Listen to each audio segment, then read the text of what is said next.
사랑하는 형제 여러분, 11월 16일 토요일 새벽 묵상에 오신 것을 환영합니다. 오늘은 사사기 20장입니다.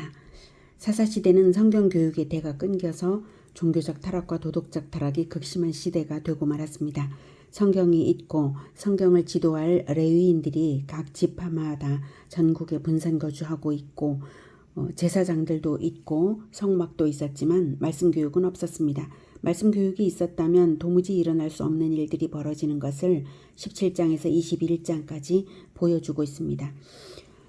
17, 18장에서는 여호와의 이름으로 저질러진 미가의 우상숭배, 그리고 레위 소년 요나단을 불법적으로 가정제사장으로 임명한 것과 그 제사장을 단지파가 침략 전쟁을 하러 가는 중에 데리고 가는 그런 종교적 타락상을 보았습니다. 그렇게 해서 단지파의 우상숭배가 시작이 되었다는 것을 말하고 있고요. 19장부터는 이스라엘의 심각한 윤리적 타락상을 21장까지 보여주고 있는 중입니다. 19장에서는 한 레위인이 베냐민 지파의 기브아에서 폭력배들에게 자기 첩을 집단 성폭행에 내주고서는 첩이 집단 성폭행을 당하고 죽자 첩의 시체를 12토막 내어서 이스라엘 12지파에 보내 전 민족적 파장을 일으켰습니다.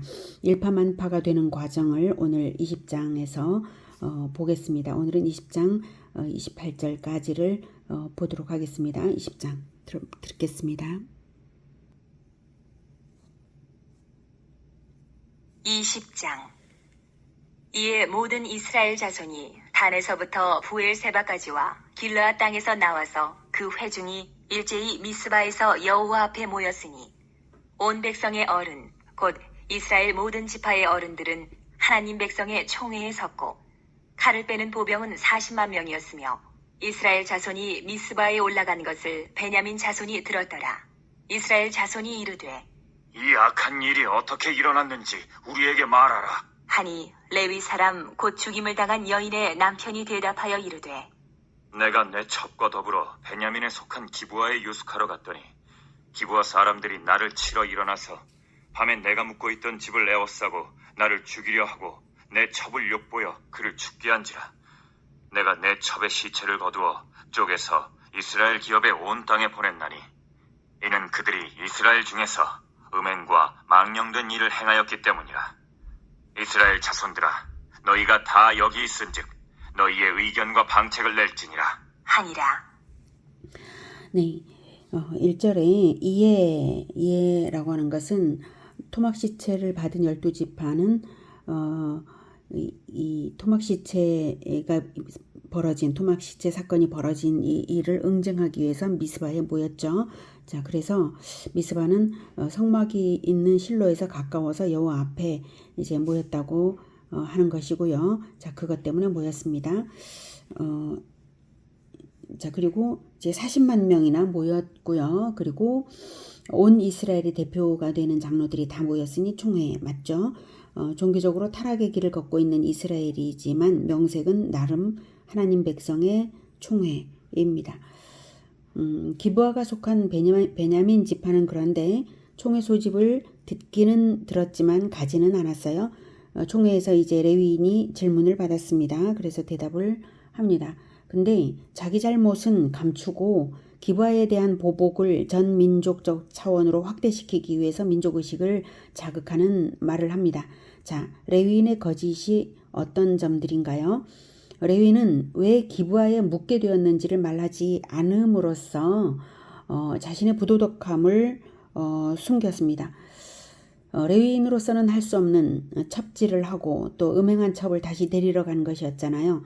그걸 숨겼고요. 그리고 기브아 비류들이 동성애를 하려고 레위인을 요구할 때에 자기 자신을 보호하려고 첩을 대신 내보냈음도 숨겼습니다. 사실 레위인은 첩에 대한 사랑이 없었던 것이고 자기 생명을 대신하도록 내준 것이나 다름없죠. 레위인은 자기 책임을 회피하고 총회 회중의 판단을 흐리게 하고 회중의 분노를 자극한 것입니다. 그래서 첩의 시체를 쪼갠 것에 대해서는 그 이유를 이스라엘이 거룩한 백성이기 때문에 이스라엘 중에 이렇게 음행과 망령된 일을 행하였기 때문에 그랬다라고 말을 하고 있어요. 이것은 이제 이 레위인의 간교함입니다. 이미 거룩을 잃고 망령된 일을 한 사람은 누군가요? 바로 자기 자신부터가 그랬죠. 레위인으로서 첩을 얻은 것부터가 성적 부도덕이고 그의 첩이 행음하여 고향으로 달아난 사실도 숨겼고 어제 저녁에 집단 성폭행의 대상으로 내어준 첩이 아침에 문지방에 쓰러져 있는 것을 보고 걱정하거나 애통하거나 하는 기색이 없이 그저 일어나서 가자 이렇게 하면서 했던 레위인의 태도를 보면 첩에 대한 어떤 불쌍히 여김도 없으면서 다만 성노예를 되찾아오던 길에 성노예를 잃은 것이 분했을 뿐이라는 것이 사실은 그의 진실입니다. 그리고 레위인은 율법을 전혀 모르는 사람인 것이 분명합니다. 율법에는 레위인이 시체를 만질 수 없도록 되어 있음에도 불구하고 첩의 시체를 12토막 내어서 사방에 보낸 것 자체가 얼마나 엽기적이고 잔악한 행위인지를 전혀 모르고 있다는 사실입니다. 그리고 이스라엘 회중이 레위인의 무도함을 알아차리지 못하는 것 역시 이스라엘 전체가 율법에 얼마나 무지한지 나타내는 것입니다.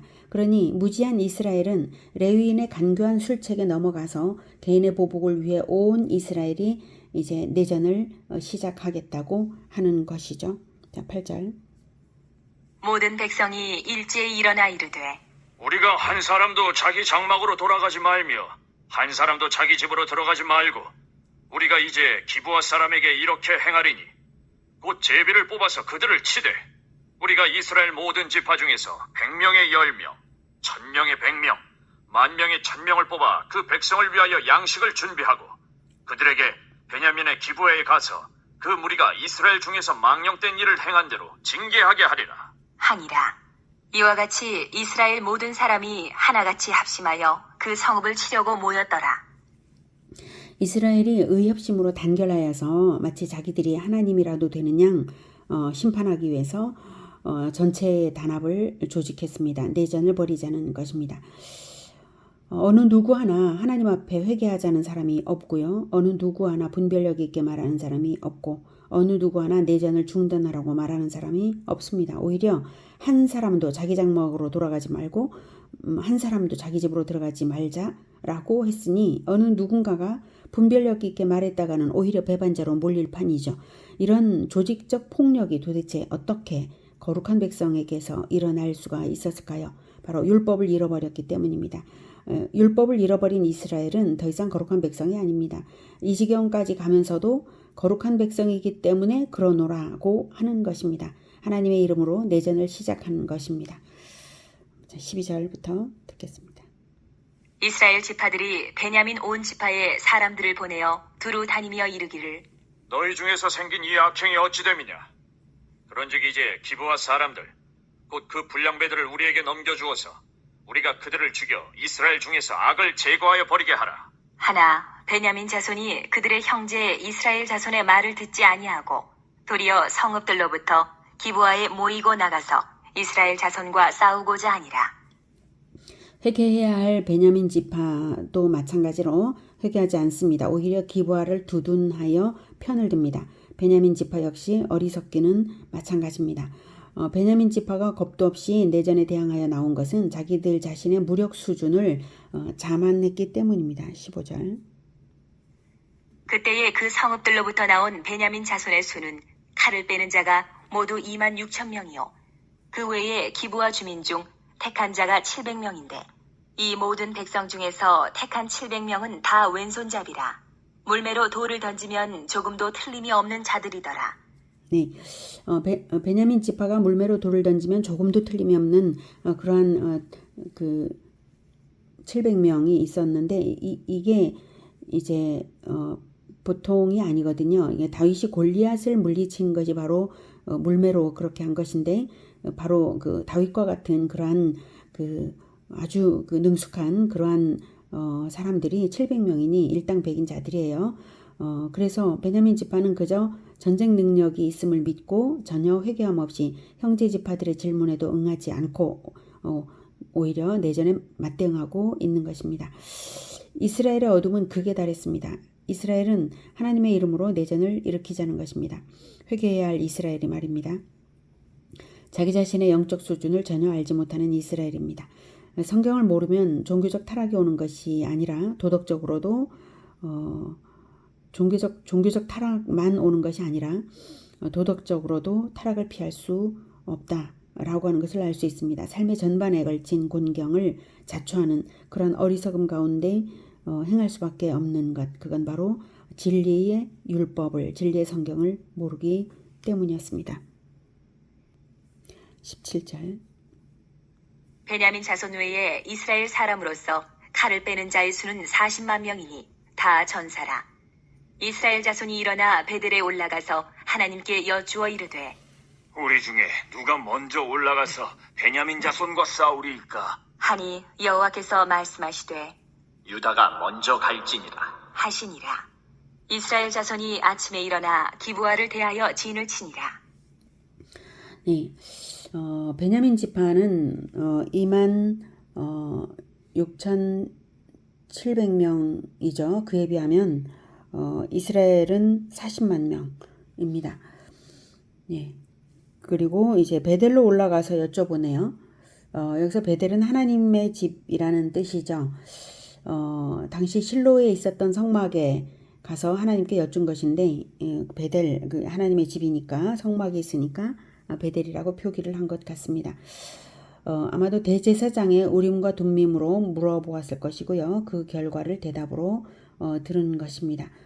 대제사장에게는 우림과 둠밈이 있는데 그것을 통해서 그 하나님의 응답을 듣는 것은 이제 이스라엘에 있어서는 이제 특히 전쟁에 앞서서 그렇게 하나님께 여쭤보는 것은 이스라엘에 있어서 하나의 관례였습니다. 민수기 27장 21절에는 그는 제사장 엘르아살 앞에 설 것이요 엘르아살은 그를 위하여 우림의 판결로서, 우림과 둠밈이죠. 우림의 판결로서 여호와 앞에 물을 것이며 그와 온 이스라엘 자손 곧 온 회중은 엘르아살의 말에 따라 나가며 들어올 것이니라. 이렇게 민수기 27장 21절에 말하고 있거든요. 그래서 우림과 둠밈의 판결을 하나님의 응답으로 여기는 것입니다.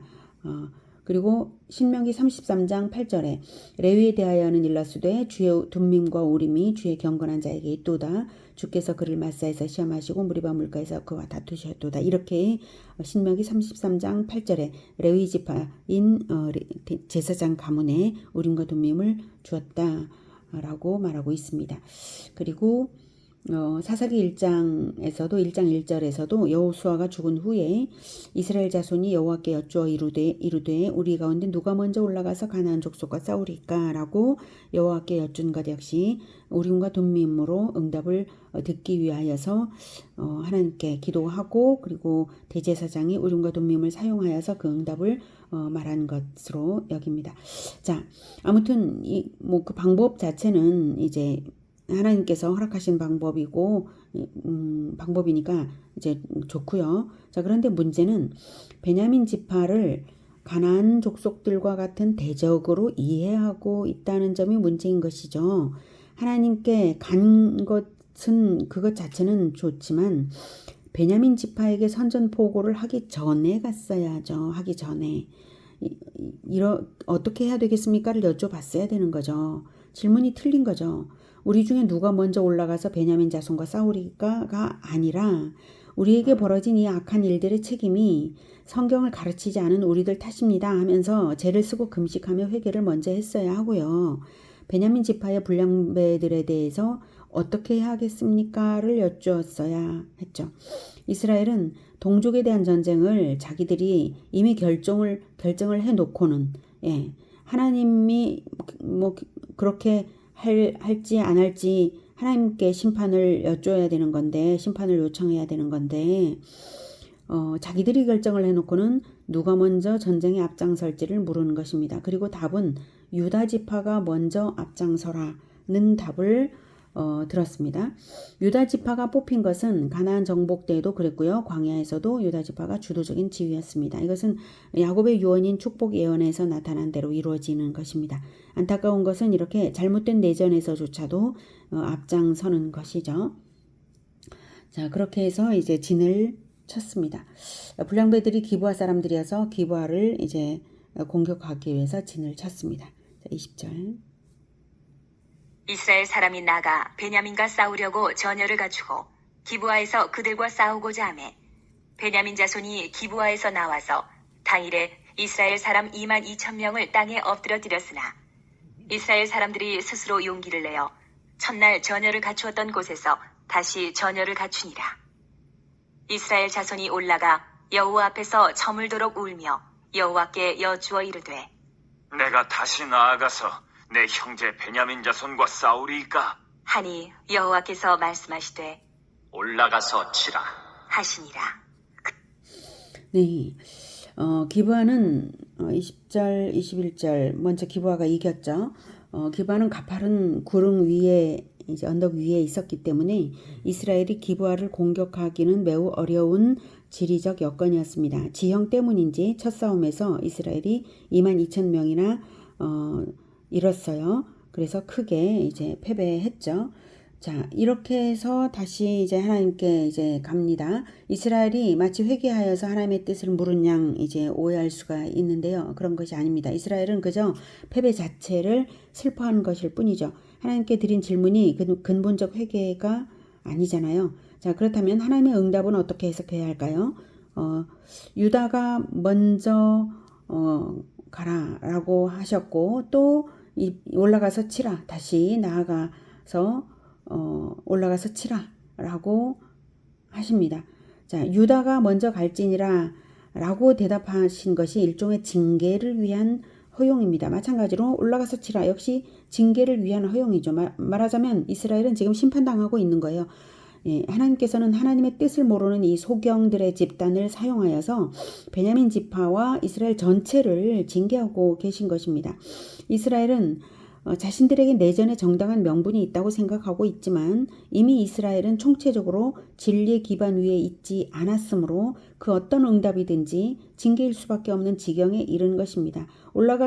베냐민과 싸우지 않아도 징계고 싸워도 징계고 그러지 않습니까? 자, 이스라엘은 거족적인 회개운동을 먼저 벌였어야 하는 것이고 그것이 아닌 한 답은 없는 것입니다. 자, 24절. 그 이튿날에 이스라엘 자손이 베냐민 자손을 치러 나아가매 베냐민도 그 이튿날에 기브아에서 그들을 치러 나와서 다시 이스라엘 자손 18,000명을 땅에 엎드려뜨렸으니 다 칼을 빼는 자였더라. 이에 온 이스라엘 자손 모든 백성이 올라가 베델에 이르러 울며 거기서 여호와 앞에 앉아서 그날이 저물도록 금식하고 번제와 화목제를 여호와 앞에 드리고 이스라엘 자손이 여호와께 물으니라. 그때에는 하나님의 언약궤가 거기 있고 아론의 손자인 엘르아살의 아들 비느하스가 그 앞에 모시고 섰더라. 이스라엘 자손들이 여쭈기를 우리가 다시 나아가 내 형제 베냐민 자손과 싸우리이까 말리이까? 하니 여호와께서 이르시되 올라가라. 내일은 내가 그를 내 손에 넘겨주리라. 하시는지라. 이스라엘이 기브아 주위에 군사를 매복하니라. 네, 24절에 부터 보면 이제 다시 크게 이제 두 번째로 24절 25절 보면 두 번째로 또 패배했습니다. 이스라엘이 이제 도합 4만 명의 사상자가 났죠. 이 정도면 4만 명이면 한 지파가 사라진 정도입니다. 아주 심각하죠. 이스라엘의 10분의 1 또는 12분의 1 이 정도가 사라진 거예요. 이제 드디어 이제 26절부터는 심각해진 거죠. 그래서 회개가 시작된 것 같습니다. 금식을 했는데 군인들만 한 것이 아니라 모든 백성이 했어요. 얼마나 온전한 회개가 되었는지는 몰라도 아무튼 회개심은 있었던 것은 분명합니다. 온전한 회개가 될 만큼이 되지 못해요. 이스라엘은. 왜냐하면 성경을 알아야 하나님을 알아야 회개심도 일어나는 거거든요. 모르면 회개도 못합니다. 그래서 온전한 회개가 될 수는 없어요. 근데 아무튼 회개심은 있었던 것이 분명합니다. 금식이라는 걸 했으니까 그렇습니다. 자, 그렇게 해서 엘르아살의 아들 비느하스가 이제 대제사장이었다면 이제 여기에서 그 27, 28절에 보면 엘르아살의 아들 여기 28절에 엘르아살의 아들 비나스가 대제사장이라고 나왔잖아요. 그렇다면 이 시점은 여호수아가 죽은 지 그리 오래된 일은 아니다라고 하는 걸 알 수 있죠. 하나님의 언약궤는 원래 실로에 있었는데 베델에 올라가 제사를 드렸다라고 나오네요. 이 전쟁을 위해 일시적으로 언약궤를 실로에서 베델로 옮겨온 것일 수 있다라고 생각이 됩니다. 자, 이렇게 해서 온 백성의 금식에 회개의 눈물이 있었던 것을 하나님이 받으시고 이번에는 승리를 약속하셨습니다. 물론 승리할 전쟁일지라도 그 승리조차도 여전히 하나님의 징계임은 말할 것도 없습니다. 이 내전의 전 과정은 이스라엘에 대한 하나님의 징계인 것입니다. 동족상잔의 비극이 결코 진리 안에 있었다면 일어날 수 없는 비극이잖아요. 승리의 응답을 받았다고 해서 기뻐하면서 전쟁할 수가 있는 일이겠습니까? 승리를 한다고 해서 승전고를 울릴 수가 있는 일입니까? 예. 진리를 잃어버려서 깨달음이 없는 세대, 이 세대에게는 오직 징계받을 일밖에 일어나지 않는다라는 것을 보았습니다. 근원적으로 회개하여서 진리를 찾아 들어가지 않으면 안 되는 것입니다. 디모데전서 2장 4절에는 하나님은 모든 사람이 구원을 받으며 진리를 아는 데에 이르기를 원하시느니라 라고 말씀하십니다. 구원은 뭐냐? 진리를 아는 것입니다. 진리를 알고 진리대로 살 수 있어야 그게 온전한 구원이고 구원의 완성을 향해 우리는 계속 나아가는 것이죠. 진리를 알지도 않고 나는 구원 받았어. 마치 구원이 완성된 양 착각을 해서는 안 되는 거예요. 하나님은 이렇게 진리를 알고 진리를 행하기를 간절히 원하시지 진리의 실천 없는 종교 행위는 오히려 그것이 이렇게 안목 속으로 들어가는 것이다 라고 하는 걸 알아야 됩니다. 아브라함을 선택하실 때부터 하나님의 선택의 목적은 바로 진리를 알고 행하게 하라는 목적이었죠. 창세기 18장 18, 19절에 하나님은 이렇게 말씀하셨습니다. 아브라함은 강대한 나라가 되고 천하 만민은 그로 말미암아 복을 받게 될 것이 아니냐. 내가 그로 그 자식과 권속에게 명하여 여호와의 도를 지켜 의와 공도를 행하게 하려고 그를 택하였나니 이는 나 여호와가 아브라함에게 대하여 말한 일을 이루리라 함이니라. 이렇게 말씀하셨습니다. 여호와의 도를 지켜 의와 공도를 행하게 하려고 아브라함을 선택하셨고 이스라엘을 선택하셨고 가나안 땅을 주셨고 율법을 주셨고 모든 그 근원적인 목적은 바로 여호와의 도를 지켜 의와 공도를 행하게 하려고 여호와의 법도에 있습니다. 그리스도의 법도 그것을 아는 것, 그것을 지켜 행하는 것, 그것이 바로 구원이고 하나님의 목적입니다. 자, 그런데 이제 이스라엘 자신들이 여호와의 도를 떠났는데 어떻게 징계가 없을 수가 있겠습니까? 우리 모두가 시급히 성경으로 돌아가야 합니다. 성경에서 예수 그리스도를 다시 만나야 합니다. 우리나라는 1907년 회개운동에서 성경 공부를 하기 위해서 많은 사람들이 모여들고 성경을 알기 시작하니까 회개가 일어났고 회개함으로써 하나님께서 우리나라에 우리 민족에게 복을 주셨던 것입니다.